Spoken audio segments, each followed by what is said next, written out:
Hyvät ystävät, nyt alkaa tämä paljon puhuttu paneeli, tiukka puolituntinen keskustelu, toivottavasti suorastaan niin kuin innostava. Tämän paneelin teemana on siis tulevaisuuden asuminen, ja mä palaan itsekin halusta kuulla kyllä, että mitä meidän asiantuntijat siitä sanoo. Täällä on paikalla siis Linda Paki tekee paluun lavalle, samaten Antti Toivanen, OP Koti Hämeestä, sitten Juha Helminen, suunnittelujohtaja Lahden kaupungilta, on tullut mukaan, ja sitten Susanna Björklund, jolla on kaikkein pisin titteli, ja nyt luen sen tässä. Hän on Lab-muotoiluinstituutin lehtori, tulevaisuusajattelija, puhuja ja muotoilija, ja Susanna opettaa muun muassa ennakointia ja etsii signaaleja, jotka vievät kohti positiivista tulevaisuutta. Nyt muita kävi varmaan harmittamaan, kun teidät esiteltiin yhdellä vaivaisella tittelillä, mutta ensi kerralla teille yhtä pitkät, nyt te olette oppinut. Mutta joka tapauksessa tänään me kysytään, miltä näyttää asumisen tulevaisuus, kun asuminen on entistä enemmän siirtynyt neliöistä merkityksiin. Näin sanotaan, että samaan aikaan suomalaisia kiinnostaa entistä enemmän kustannukset ja ollaan kustannustietoisempia, tehdään hybridityötä, se varmaan vaikuttaa osaltaan, ja sitten nämä energiatehokkuusasiat, kun meille niin paljon siitä sähkön hinnastakin puhutaan. Mutta mun ensimmäinen kysymykseni panelisteille, niin sitten mä voin vaikka tässä jakaa vähän näitä puheenvuoroja, voitte viitata, saa nousta seisomaan, jos tulee siis valtava halu kommentoida, niin että millaisessa asuntomarkkinatilanteessa me eletään nyt? Antti kertoi siitä jo vähän, mutta mitä ilmiöitä te pidätte kaikkein niin kuin tärkeimpänä? Asuntomarkkinatilanne, onko tämä vaikea? Säkin näytät hämmentyneeltä, vaikka se oli sun esityksessä teema. Voit avata. No ehkä mä lähestyn tätä vähän sillä lailla, mitä mä tuossa herättelinkin, että me on liian pitkään puhuttu asuntomarkkinoista niin kuin numeroiden ja tilastojen ja prosenttien kautta, kun meidän pitäisi enemmän keskittyä just siihen, että se on aika iso osa sitä meidän elämää, arkea. Siellä tapahtuu ne kaikki kohtaamiset, se on täynnä tarinoita ja sillä on niin kuin isompi merkitys kuin pelkästään se, että onko sen arvo tänä päivänä 100 vai 90. Ja siitä varmaan on syntynyt tämä, että on alettu puhumaan niistä merkityksistä ja monikäyttöisyydestä. Ja sitten tietysti tämä on muokautunut vielä, että kotia käytetään työpaikkana yhä enemmän, mitä aikaisemmin historiassa koskaan. Niin se on tuonut tähän niin kuin lisää sisältöä tähän kotiin. Huomaako sisustusarkkitehti tämän? Niissä toiveissa, joita sulle esitetään? No joo, kyllä, ehdottomasti. Niin kuin tuossa mainitsinkin mun puheenvuorossa justiinsa siitä, että niissä tiloissa, kun tarvii olla tosi paljon eri toimintoja, niin kyllähän se asettaa ihan omat mielenkiintoiset haasteet sitten niin kuin suunnitteluunkin. Mutta mitä niin kuin markkinasta, niin täytyy sanoa, että ehkä niin kuin viime vuodet on sen verran ollut pitkään vähän hiljaisempaa, niin mä huomaan, että se tarve nyt on todella suuri siihen, niin kuin, että nyt lähdetään remontoimaan, nyt lähdetään rakentamaan. Ja mä huomaan sen ihan konkreettisesti ainakin itse esimerkiksi niin kuin tarjouspyyntöjen määrässä. Siitä aina niin kuin aika helposti pystyy niin kuin seuraamaan sitä että mitä niin kuin tällä hetkellä tapahtuu kuluttajamarkkinassa. Niin mun mielestä on tosi sellainen positiivinen vire nyt menossa, mitä mä oon tässä vähän uumoillut aikaisemminkin, ja sitä kohti tässä mennään. Ja nythän on vielä kustannuksetkin niin kuin suhteellisen maltilliset, niin on hyvä aika lähteäkin remontoimaan mun mielestä. Entäs mites kaupungin näkökulmasta suunnittelujohtajana? Mitä olet pannut merkille? Itse ehkä seuraa asuntomarkkinaa vähän toisesta kantista kuin mitä se sisältä näyttää, että me ehkä enemmän miltä se päältä näyttää. Ja kyllä se niin kuin tuossa äskenkin tuli, että uudistuotantohan sakkaa tällä hetkellä, siitähän ei Lahdessa eikä muualla juurikaan tapahdu, että se mikä nyt niin kuin ehkä muuttuu on se nuorten tekeminen, että entistä enemmän asutaan vuokralla, ei olla ehkä niin valmiita niin kuin siihen omistusasuntoon, kun maailmantilanne on mikä on ja työpaikat muuttuu, niin se muuttovalmius pitää olla koko ajan ikään kuin helpompi lähteä ja vaihtaa paikkakuntaa, kun ei sitouduta siihen asuntoon niin paljon. Ja toinen ehkä, mikä nyt jos Lahtea katsoo ja Lahden markkinaa, niin Lahtihan ikääntyy. Väestö ikääntyy ja se sitten tuo murrosta, että sitä vanhaa omakotitaloa vapautuu markkinaa paljon, tulee vapautumaan vielä enemmän ja miten se sitten sitä markkinaa muuttaa, niin se on se, mikä ikään kuin mukana me eletään ja yritetään se oma tonttituotantomme ja asuntomarkkinamme suhteuttaa sitten siihen kokonaisuuteen. No Susanna, sä teit vuosikausia Habitaare-messuilla, jotka on tietysti siis sisustamisen niin kuin tärkein vuoden tapahtuma, niin tämmöistä Signal-nimistä osastoa sä suunnittelit sun kollegasi kanssa, joka nimenomaan katsoi niin kuin eteenpäin ja pitkällekin eteenpäin, että miltä asuminen näyttää tulevaisuudessa, miten me sisustetaan tulevaisuudessa. Ja sä koko ajan keräät näitä niin kuin signaaleita siitä, että mihin ollaan menossa, niin miten sä millä silmin sinä katsot? Teet myös töitä täällä Lahdessa, niin tätä tämänhetkistä asuntomarkkinatilannetta ja siitä, että minne se on menossa, ja ehkä myöskin niin kuin Lindan tonttia, eli tätä sisustamispuolta. No ensinnäkin me ollaan eletty tosi epävarmoja aikoja ja turbulenttisia aikoja tässä nyt aika pitkään, niin se on aika luonnollista, että aluksi kaikki menee seis ja sitten kukaan ei uskalla tehdä yhtään mitään, mutta epävarmuuteenkin tottuu. Ja sitten on paljon ihmisiä, joiden tilanne, sit se oma henkilökohtainen tilanne ei kuitenkaan ole epävarma. Et siinä mielessä kyllä ihmiset tarvitsee uusia koteja, remontteja ja kaikkea tätäkin. Mutta se, mitä mun mielestä on tapahtunut ja tapahtuu, on se, että mediasta säkin puhuit ja mitä mediassa nostetaan, mutta mediassa onneksi nostetaan myös ihan uudenlaisia ratkaisuja. Että ehkä semmoinen iso muutos, jonka mä näen, on se, että ei enää tarvitse olla tietynlaisia koteja, vaan enemmän niin kuin mennään niiden omien tarpeiden mukaan. Hesarissa esimerkiksi oli just tämmöinen, että 4 perhettä rakensi loppuiän rivitalon, johon on otettu huomioon se, että sitten ikääntyy ihmiset ja tarvitsevat ehkä jotain erikoista, jotta pystyvät olemaan loppuun asti kotonaan. Tosi kiinnostavaa. Eli niin kuin tapahtuu positiivisiakin muutoksia ja niitä onneksi seuraat sitten työsi puolesta ja voit tuoda niitä meille. Mikä selittää markkinan? Antti puhui siitä, että on vähän niin kuin toiveikkaampaa virettä ja ollaan kääntymässä hyvään suuntaan. Mikä sitä selittää?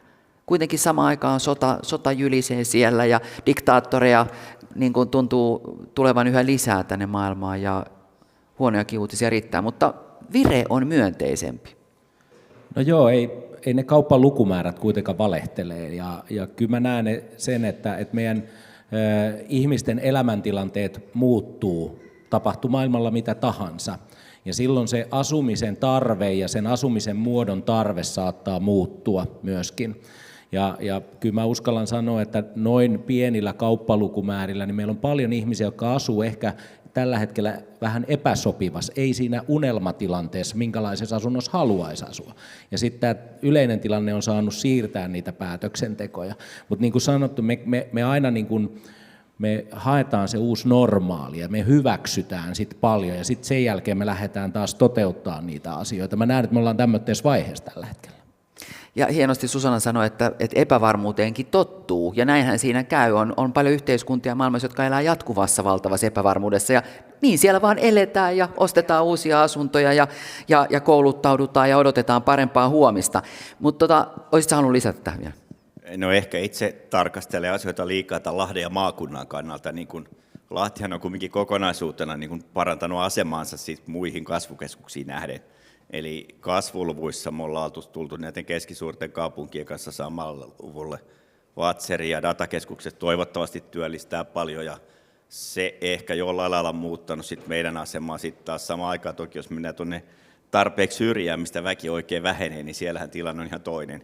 Et kyllä me nyt niin kuin positiivisesti ainakin Lahdessa uskotaan, että lähivuodet menee ja sitä kautta se siellä asuntorakentamiseen ja asumiseen ja kaiken kaikkiaan tulee näkymään. Ja sitten tosin meillä on se Kekkosen ajan jälkeen ensimmäinen uusi yliopisto, tämä Lutti ja Lappi, niin kyllähän me uskotaan sen kasvuun ja tuo startuppeja, niitä nuoria yrittäjiä ja yrityksiä ja sitä kautta sitoutuu sitä vähän toisenlaista pääomaa kuin aikaisemmin tänne seudulle.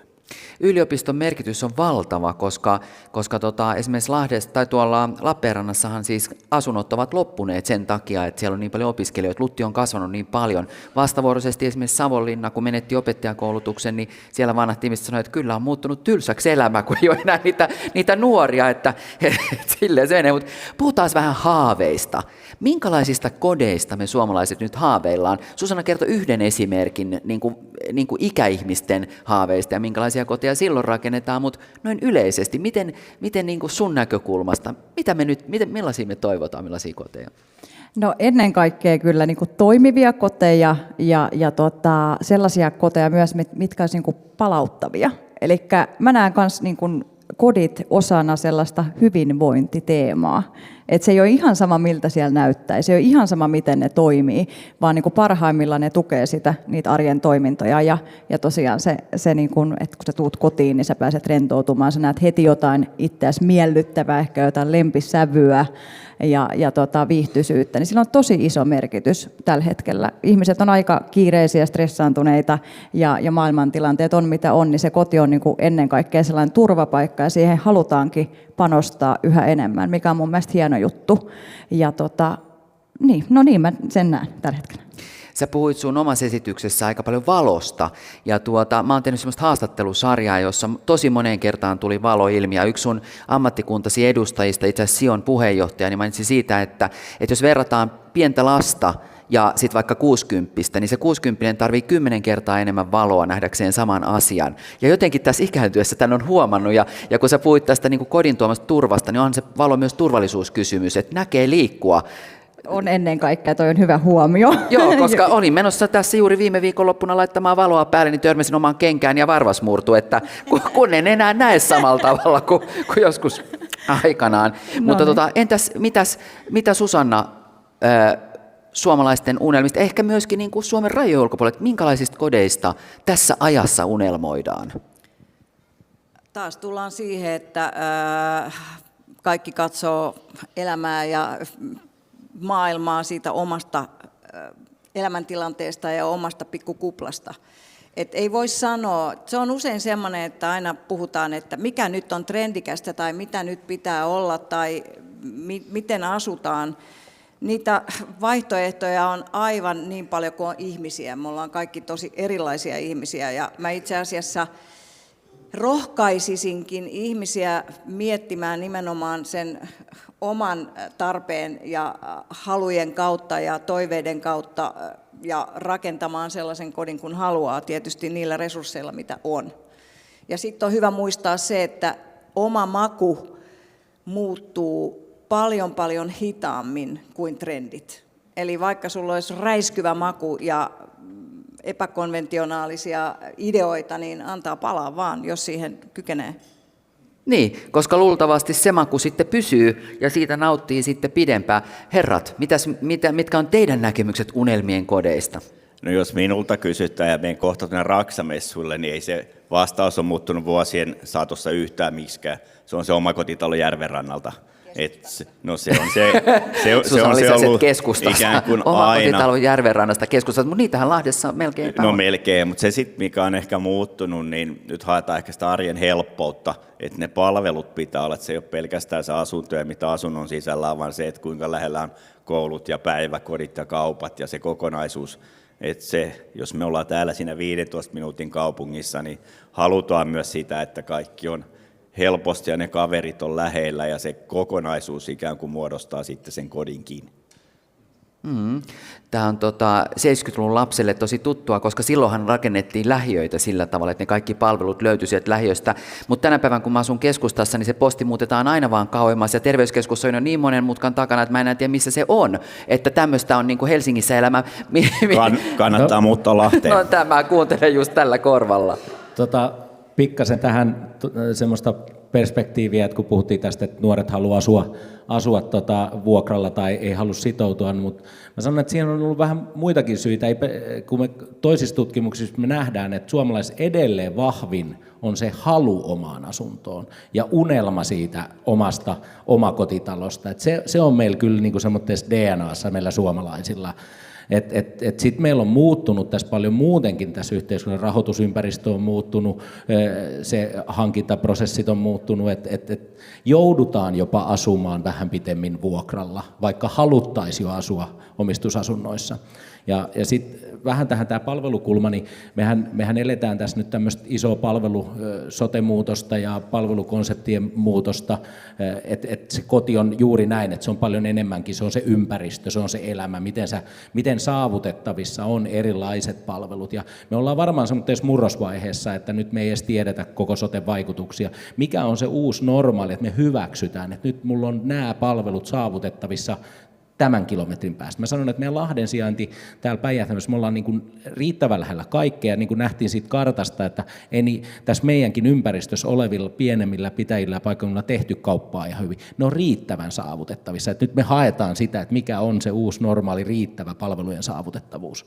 Nyt kun mä oon tässä paneelin vetäjänä ja tässä on pankkimies paikalla, niin mä haluan kysyä tämmöistä asiaa, kun aina puhutaan siitä, että Ruotsissa on näitä tämmöisiä asuntolainoja, joita ei koskaan tarvitse maksaa takaisin.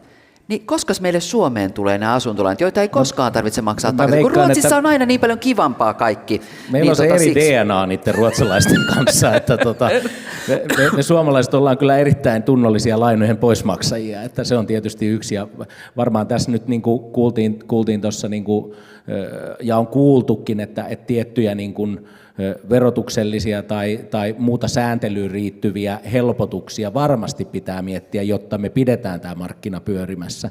Mutta se, että me mentäisiin ruotsalaiseen malliin, niin en mä nyt siihen usko ihan, että Suomessa siihen päästään. Jotenkin se houkuttelee nyt kuitenkin tässä. Jos teidän pitäisi sanoa yksi muutos, jonka te olette huomannut viimeisen 5 vuoden aikana suomalaisten toiveissa, mikä se voisi olla? Nimenomaan asumiseen liittyen. No ainakin, mä aloitan vaikka.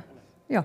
Niin ainakin yksi sellainen konkreettinen juttu on ollut nyt se, että varaavat takat on tullut takaisin ihan selkeästi omakotitalosuunnitteluun. Ennen meni tosi paljon enemmän kevyttakkoja, mutta tietysti kaikki energiakriisit, kaikki on vaikuttanut siihen, että aletaan miettimään myös tällaisia niin kuin kauaskantoisesti asioita ja ratkaisuja. Hyvä, kiinnostava.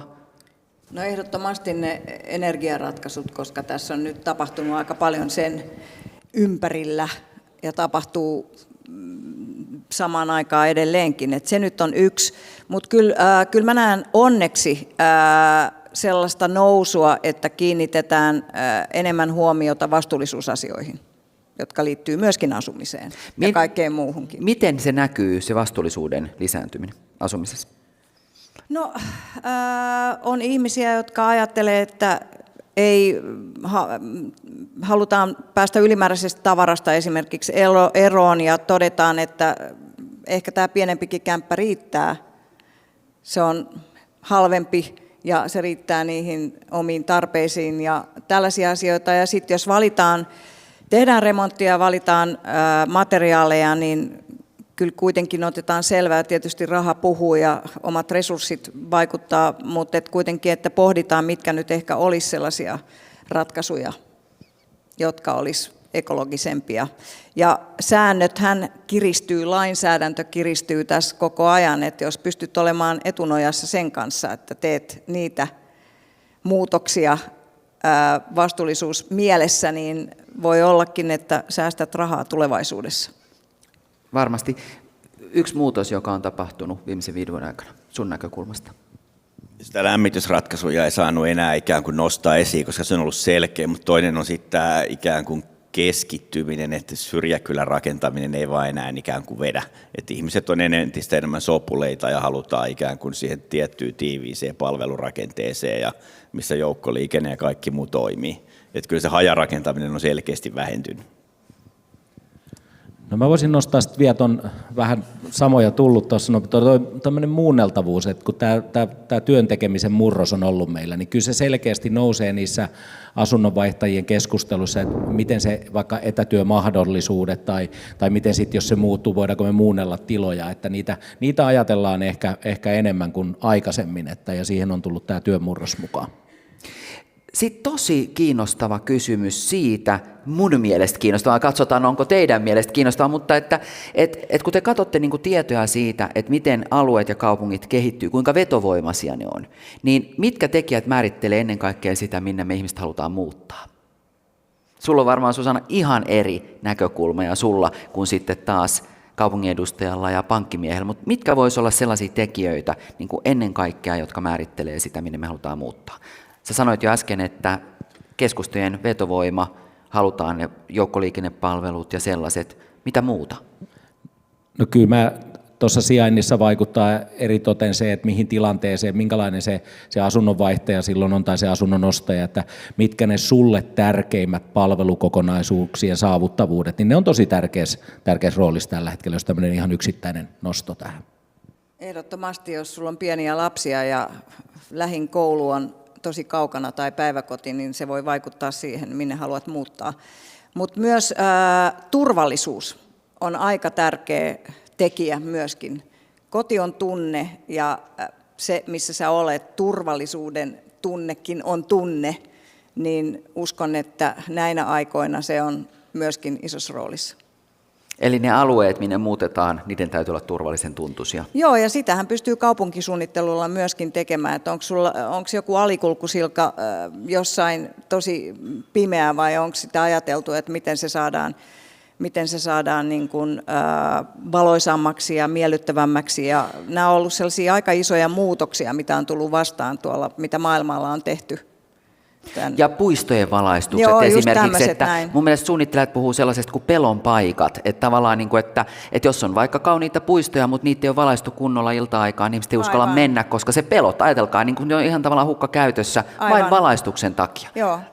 Entäs muut? Niin, jälleen kerran päästään siihen valaistussuunnittelun tärkeyteen tälläkin teemalla, mutta olin nostamassa täysin samaa teemaa niin kuin Susanna, että se turvallisuus on tosi tärkeä tekijä mitä haetaan tänä päivänä. Ja tietysti sitten suomalaiset hakee paljon, että on sellaista omaa rauhaa, omaa piha-aluetta, mutta kuitenkin niin, että ei siinä olisi naapuri ihan vieressä ja vehreitä näkymiä ja tämän tyyppisiä juttuja. Ja sitten tietysti kerrostaloasumisessa niin yhteiskäyttöpihat, kaikki kaupunkisuunnittelu vaikuttaa sitten siinäkin, että myös siinä haetaan sitä, että sieltä olisi sitä luontoyhteyttä niissäkin.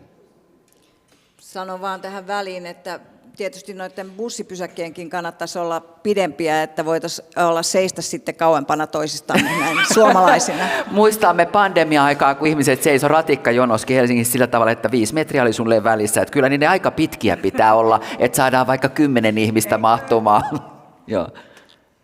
No tietysti se on taas, mistä kannattaa katsoa, että jos sitä pito- ja vetovoimaa haetaan, niin siitähän me niin kuin pyritään sinne niin kuin Lahdestakin ulospäin markkinoimaan. Että me saadaan ikään kuin sieltä tänne lisää, ja siellähän on tietysti just nämä palvelut ja turvallisuus ja työllisyystilanne ja muut. Ja sitten kun me tullaan tänne kaupungin sisälle näitä niin sanotusti omillemme niitä palveluita luomaan, niin sitten nousee nuorille nämä koulut ja päiväkodit ja ikäihmisessä kaupan läheisyys. Ja monta kertaa se on hyvin pienistäkin kiinni, mikä sitten määrittelee, että mikä asuntoalue tai mikä kohde on se, mikä on vetovoimainen. Et se on hyvin monesta tekijöstä. Meilläkin on niin kuin näitä pientaloalueitakin hyvin erilaisia. Karisto on ollut tällainen tiivis puurakentamisen alue, missä haluttiin niitä kohtaamisia ja sitä kautta lapsiperheitä, mikä nyt on nostanut suosiota, ja sitten on näitä perinteisempiä, väljempiä. Ja molemmille on kysyntää, mutta toki se, mitkä ihmiset sijoittuu mihinkäkin, niin nuoret hakee ehkä enemmän sitä kaltaistaan toimintaympäristöä, missä he toimivat, ja sitten vanhempi väki haluaa ehkä enemmän sitä rauhaa ja luonnonmaisemia, ja ei niinkään tarvitse olla sitä vilinää ja vilskittä. Ehkä nostaisin just tähän, että tästä ei voida semmoista yhtä yhteneväistä, niin kun me jokainen koetaan niin kun turvallisuusasia, niin meillä on jokaisella henkilökohtainen se, että mikä on minulle se turvallisuuden kriteeristö.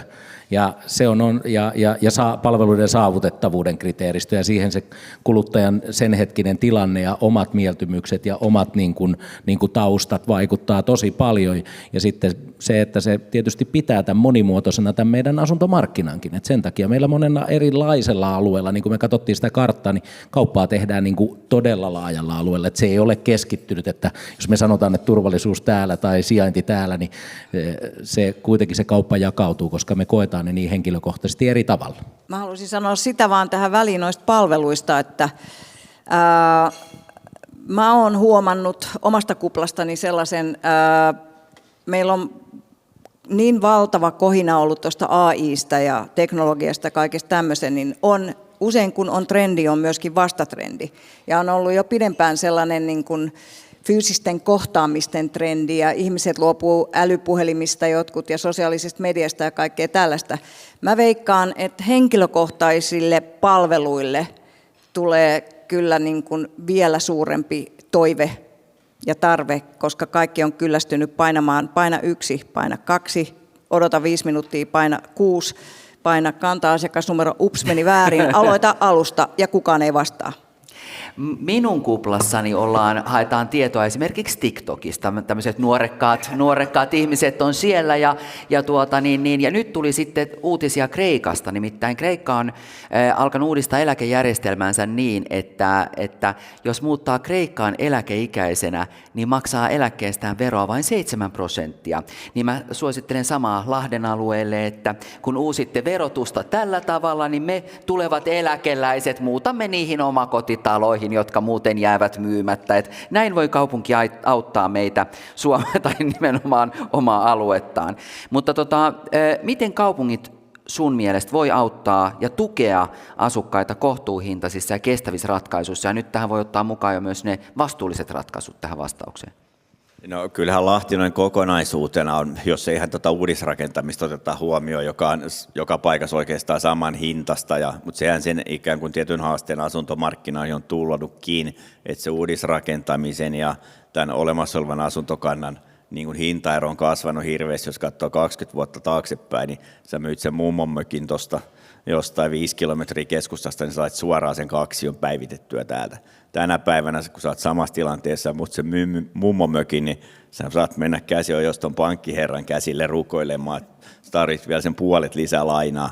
Et siinä suhteessa niin kuin maailma on oleellisesti muuttunut ja tietysti kaupungin tehtävä on niin kuin yrittää pitää myös ikään kuin niiden lähiöiden se asuntojen hinta tietyllä tasolla, ja sitähän me ei muulla saada kuin sit tuomalla sinne oikeastaan niitä uudisrakentamista tai sitten jotain muuta toimenpiteitä, mitkä sitä nostaa, mutta se on haaste tänä päivänä, että mitä kauempana siellä lähiössä ollaan keskustasta, niin sitä suuremmaksi haasteeksi se muodostuu, ja kaikki kaupungit oikeastaan painiskelee hyvin pitkälti samojen ongelmien kanssa, että miten sitä segregaatiota torjutaan ja miten ikään kuin sitä uudisrakentamista tuodaan etenkään tällaisessa asuntomarkkinassa, kun rakennetaan hirveän vähän ja kasvu tulee ikään kuin siitä siirtolaistaustaisista, mitkä asuu paljon tiiviimmin kuin me, mitkä ei tarvitse niitä asuntoja niin paljon kuin tämä kantaväestö, mikä asuu se 1,54 kohti, niin kyllä meillä niin kuin tilanne on muuttunut aika paljon muutamassa vuodessa.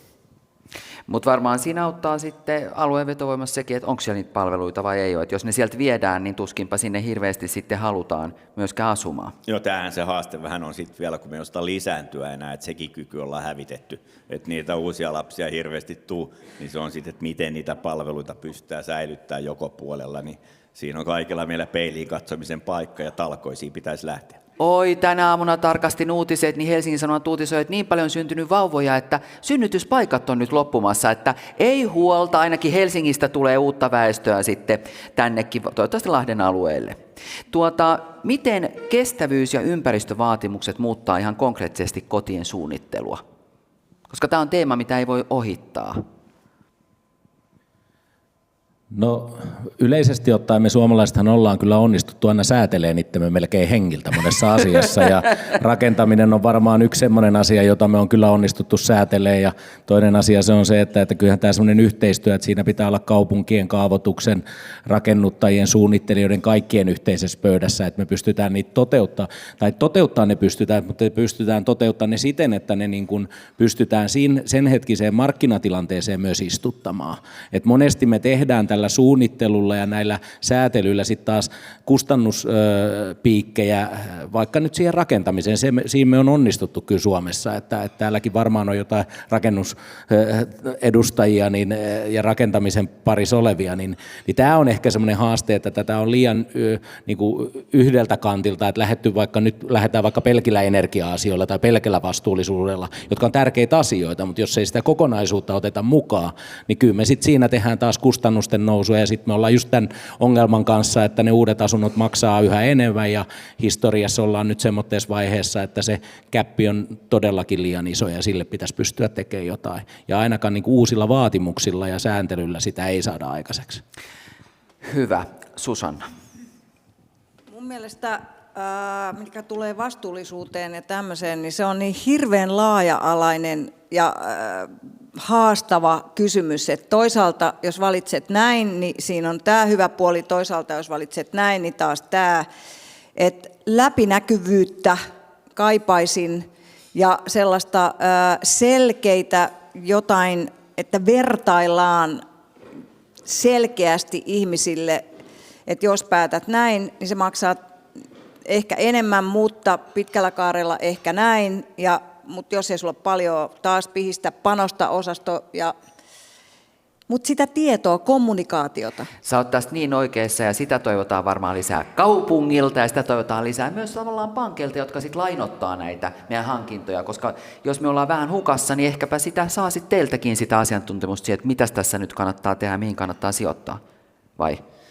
Joo, ja toki niin kuin tuossa jo todettiin, niin se rakentamisen aikainen hiilijalanjälki on se yksi juttu, että kumminkin se on sitten se koko sen rakentamisen ja rakennuksen elinkaari, ja ison osan sieltä muodostaa sitten niiden asujien ne käyttäytymis- ja käytöstottumukset, millä ne kulkee ja kuinka kulkee ja millä ne lämmittää ja näin päin pois, että se ehkä rakentaminen, sisustaminen on se yksi osa-alue, mikä on niin kuin ehkä suht helposti kumminkin hallittavista, kun eteenpäin päästään ja miten niitä kierrätetään ja materiaalit on kestäviä mutta millä me sitten päästään niin siihen kokonaishiilijalanjäljen tarkkailuun ja millä se saadaan sitten haltuun, kun sitä hiilineutraalisuutta nyt niin Lahti kuin muutkin kaupungit halajaa. Se asia ratkeaa aikanaan, koska tiedemiehet miettivät paraikaa näitäkin kysymyksiä. Nyt meidän paneelissa on jäljellä 1 tai 2 kysymystä, riippuen siitä, että monta minuuttia meillä on jäljellä, niin haluan oikeasti keskittyä viimeiseksi tähän tulevaisuusteemaan. Ja nyt kun meillä on visionäärejä paikalla tässä paneelissa, niin mä pyydän teitä kuvailemaan, että mitkä asiat muuttaa eniten sitä, miten kodit suunnitellaan, rakennetaan ja remontoidaan, ja mihin ne sijoittuu tulevaisuudessa. Me ollaan niin kuin kosketeltu tätä nyt tässä päivässä ja vähän jo viimeisten vuosien aikana, mutta entäs sitten tulevaisuudessa? Mitkä asiat vaikuttavat eniten siihen, miten kodit suunnitellaan, rakennetaan ja remontoidaan, ja mihin ne sijoittuu? No mä voin aloittaa. Kyllä mä toivoisin ainakin vahvasti, että se ekologisuus on niinku teemana sellainen, mitä enemmän otettaisiin huomioon tulevaisuudessa. Ja ehdottomasti myös näen todella vahvasti sen, että ne kodit on niitä hyvinvointia tukevia tiloja, eikä vain niinku neliöitä, vaan että ne suunnitellaan niin, että ne on aistiystävällisiä, siellä on hyvä akustiikka, valaistus, pehmeät materiaalit, sellaiset muotokielet, mitkä niin kuin miellyttää, niin sillä on todella iso vaikutus ja hyvinvointi. Ja mun mielestä siitä pitäisi enemmän niin kuin ylipäätänsä puhua ja siihen ehkä panostaa. Niin kuin harmonisesta, aikaa kestävästä sisustuksesta. Kyllä, joo. Antti. Joo, tietyllä tavalla samaa mieltä, että mä uskon, että nämä vastuullisuusasiat, niin materiaalis, ekologisuus, energiatehokkuus, ne tulee entistä isompaan rooliin, mutta se vaatii sitten sen, että tämä kaikki liittyy siitä, että meidän täytyy saada parempi talousympäristö. Ihmiset on silloin paljon valmiimpia. Nyt nämä on monessa muussakin asiassa jääneet taka-alalle ihan siitä, että meidän pitää sitä nykyistä arkea hoitaa. Ja mä näen, että kun tämä talouskehitys lähtee Suomessa ja kaikilla alueilla kehittyy, niin sen jälkeen nämä kyseiset asiat nousee uudestaan ja tulee vähän varmaan vielä kehittyneempänä ja parempana, joten ne on niin kuin paremmin ajettu meidän niin kuin koko asumiskantaankin ja vanhoihin ja uusiin sisälle. No kun kysytään siis sitä, että mitkä asiat muuttaa sitä tulevaisuudessa, miten me rakennetaan ja asutaan, niin totta kai taloudellinen tilanne muuttaa sitä ja siihen viittasin. Mikä muu voisi olla sellainen asia, mikä muuttaa sitä? Lainsäädäntö luultavasti. No varmasti se lainsäädäntökin, mutta kyllä mä uskon, että ei se ole poistunut se ihmisten niin kuin vastuullisuuden niin kuin ajattelu, tahtotila. Mä veikkaan, että se on vaan vähän niin kuin pimennos tällä hetkellä, se on vähän siirretty syrjään, mutta se tulee niin kuin takaisin sieltä. Että kyllä me niin kuin halutaan olla niin kuin tämän ilmaston ja energiatehokkuuden kanssa paljon niin kuin valveentuneempia, mutta me ollaan nyt tietysti muista syistä siirretty se syrjään. Mä uskon, että se tulee vahvempana takaisin. Entäs, mä säästän sut viimeiseksi, visionääreistä visionäärein, niin. Kyllä se varmaan just nämä ilmasto- ja ekologisuusasiat, mitkä on ikään kuin koko ajan kohottanut päättää, ja se lähiviherympäristö ja siihen liittyvät toiminnot, ne polkuverkostoineen kaikkineen ja joukkoliikenne ja sen merkitys ja miten sitten tulevaisuudessa ikään kuin, kaikkiaan sanoo, että ei yksityisautoilu lopu, mutta miten ikään kuin sitä jatkossa hoidetaan, niin kyllähän ne kaikki muokkaa tätä meidän liikenneympäristöä ja kokonaisuutta. Ja me taas ikään kuin sen kaupunkisuunnittelu ja kaavoituksen keinoin yritetään sitten sopeuttaa ikään kuin sitä omaa toimintaamme siihen. Kiitos. Sitten jos mietitään sitä, että me ei ehkä haluta, että maaseutu Suomessa, jota on aika paljon, niin autioituu täysin. Mitä voitaisiin tehdä, jotta näin ei käy?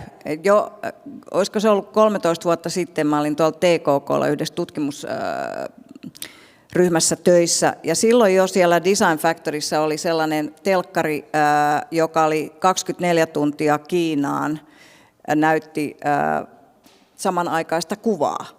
Ja minkä takia, että varmasti niin kuin tällä teknologia kehittyy tosi paljon, tosi meidän aivot on siellä kivikaudella edelleenkin ja tulee olemaankin pitkään, mutta ja senpä takia me ehkä halutaankin muuttaa jonnekin kauemmaksi, jos kyetään saamaan niitä palveluita, joita osaan voi tietysti teknologia auttaa, niin kuin vaikka tällaisen hybridin, että sä ootkin toimistolla, mutta sä olet kotona, koska siinä on yksi seinä, jolle heijastuu koko ajan silloin, kun sä teet töitä reaaliaikaisesti se, mitä siellä toimistolla tapahtuu esimerkiksi. Ja mitä muuta sitten taas niin kun saadaan niitä palveluita tulemaan esimerkiksi silloin tällöin jonnekin tiettyinä aikoina. Kirjastobussit on mennyt vaikka kuinka kauan ja saaristokirjastoveneet ja kauppaveneet ja niin edelleen. Ihan tällaisia juttuja, mutta mä voisin uskoa, että koska on niin vahva trendi myös siihen hidastamiseen ja sellaisiin perusarvoihin, puhumattakaan kaiken näköistä oman ruoan kasvattamiseen ja kaikkeen tällaiseen, että tällainen kombo. Nyt viimeinen kysymys. Eletään vuotta 2040, eli 16 vuoden päästä. Ei sinne ole pitkä aika, mutta tarpeeksi pitkä, jotta te pystytte kertomaan yhdellä lauseella, miltä näyttää asuminen vuonna 2040. Katsokaa tulevaisuuteen, mitä näette. No varmasti osittain älykoteja, jossa esimerkiksi tuoksumaailma, äänimaailma, lämpötilat, valaistus menee oppivasti sen mukaan, mitä kukin haluaa esimerkiksi työpäivän jälkeen rentoutua hetken, sitten vähän ruvetaankin kasvattamaan sitä pirteyttä vielä loppuiltaan ja tehdään ruokaa ja niin edelleen, kunnes taas niin kuin rentoudutaan ja niin edelleen. Tällainen voi olla niin kuin yksi juttu ja sitten taas niin kuin hyvin erilaisia ratkaisuja. Ja kaupungistumisen myötä varmaan niin kuin, kaupungissa asunnot pienenee, niin silloin sitähän ollaan tehty jo tällaisia yhteisten tilojen rakentamista. Plus kaupunki voi olla tai korttelit voivat olla kuin kaivoksia ja siellä kierrätetään kaikkia, vuokrataan ja vertaislainausta ja niin edelleen ja niin edelleen. Voisin jatkaa pari tuntia. Eli asunnot, juuri kun ne ovat vähän suurentuneet, nyt ne alkaa siis pienentyä, jos Susanna uskominen, entäs muut? Yksi kuva. Jonkun pitää olla inhorealisti. Aikajänne on niin lyhyt ja meidän rakentaminen uudistuu niin hirveän hitaasti, niin se ei 16 vuodesta juuri maailmaa muuksi muuta tällä vauhdilla. Eli siellä on niitä uudiskoteja jonkun verran, missä voi sitä älyä olla ja maailma on ihan toinen kuin näitä, mutta pääkanta on tätä vanhaa ja me painiskellaan sitten sen remontoinnin ikään kuin ja tehokkaammaksi ja energiaystävällisemmäksi tekemisen kanssa ja sitä kautta toivottavasti ollaan keksitty siihen uusia keinoja, millä sitä saadaan muokattua. Sä oot niin oikeassa, että tämä aikajänne on aivan liian lyhyt, lisätään vaikeuskierroksia, lisätään sinne 30 vuotta, sanotaan 2070, koska mä haastattelin äskettäin LUT-yliopistossa, mulla oli vieraana Finnairin pääjohtaja Turkka Kuusisto, ja hän sanoi, kun puhuttiin vastuullisemmasta lentämisestä, hän sanoi, että ne päätökset, mitä konehankinnoissa tehdään nyt, niin ne tehdään, ja ne tulee käyttöön, tuleeko ne 10 vuoden päästä, ja sen jälkeen niitä käytetään 20 vuotta, eli se on 30 vuotta se aikajänne, kun päätetään nyt, miettikää, että tulevaisuus muuttuu vasta 30 vuoden päästä seuraavan kerran, jos ei sitten lainsäädäntö muutu tässä vähäs 2070, koska tämä aivan asiallinen huomautus tuolta ei ollut tarpeeksi aikajana. No kyllä ne entistä monikäyttöisempiä on ja sisältää paljon enemmän teknologiaa ja ne muotoutuu jopa automaattisesti ja ne on huomattavasti niin kuin energiaystävällisempiä ja itse asiassa varmaan niin kuin tuottaa jo siinä vaiheessa positiivisiakin päästöjä jollain uudella teknologialla, jota me ei vielä tällä hetkellä tiedetä. Tosi kiinnostava. Joo, no kyllä mä näen sen, että tosiaan se hyvinvointi niin kuin trendinä tulee nousemaan ja sitä tuodaan enemmän sinne koteihin. Ne kotien monikäyttöisyys, ne neliöt, vaikka ne pienenee, niin ne voi sitten tosiaan tukea monia eri toimintoja siellä kotona. Mutta yksi tietysti ainakin, minkä mä toivon, on ehkä sellainen, niin kuin Susanna tuossa puhuikin trendeistä ja vastatrendeistä, niin on ehkä sellainen kuin yhteisöllisyys myös ehkä siihen asumiseen.